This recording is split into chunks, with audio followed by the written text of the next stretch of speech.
This is it, everyone. You've made it. This is our last set of notes. Do a little happy dance right now. Ooh. That was me dancing. All right. And it's a really nice short set of notes too, which makes it that much better. Today we're going to talk about something called the Spanish Inquisition. Yes, you may have remembered that over the course of the spread of their religion, the Arabic Empire, the Islamic Empire, has spread into Europe a little bit, into the Iberian Peninsula, which is today the home of Portugal and Spain. Well, how did they get out? How did we get them out?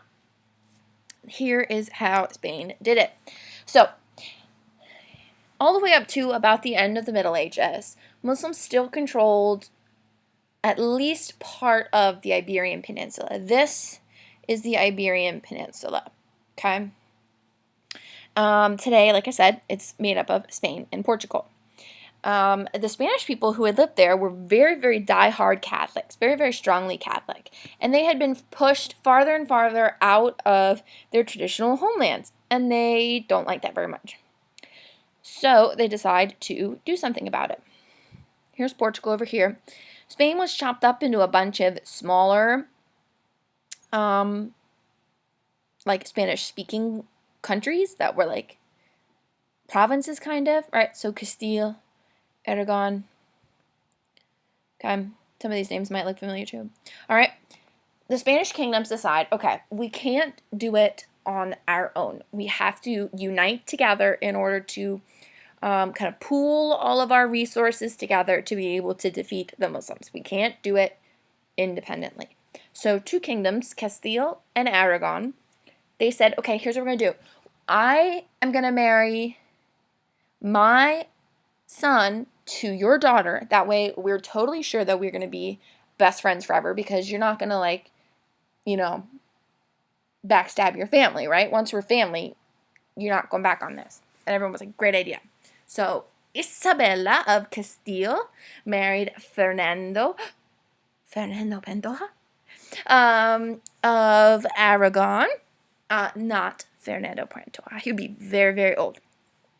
And these two youngins united these two kingdoms and created a more unified Spain, and then began to work to push the Muslims out of the Iberian Peninsula. They were very young.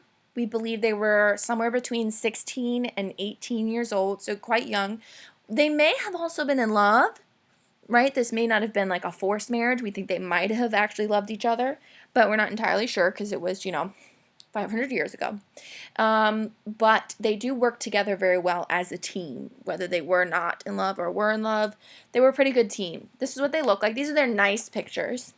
Okay, here is Fernando over here, Isabella over here, and then we have their not so nice pictures. These pictures always give me a good chuckle. Oh man, who painted these?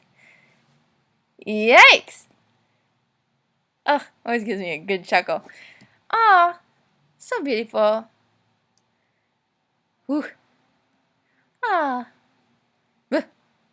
Anyway, they, like I said, united most of Spain, and they were able to combine all their resources to work together to kick the Muslims out. This is what we call the Spanish Inquisition. Spanish because it's from Spain. Inquisition. Inquisition has a sneaky word in there. It's spelled with the S instead of a Z, but it's got the word quiz in there, right? What happens when you take a quiz? You answer questions. That's exactly what the Spanish Inquisition was, except a little bit more evil than that. They ordered that anybody who might possibly be something other than Catholic needed to be interrogated. That means questioned a lot, really, really intensely, right? The police interrogate people they think committed crimes, like murders and stuff, okay? That's what it means to be interrogated. They ask you a lot of questions, really intense. What were you doing Friday night?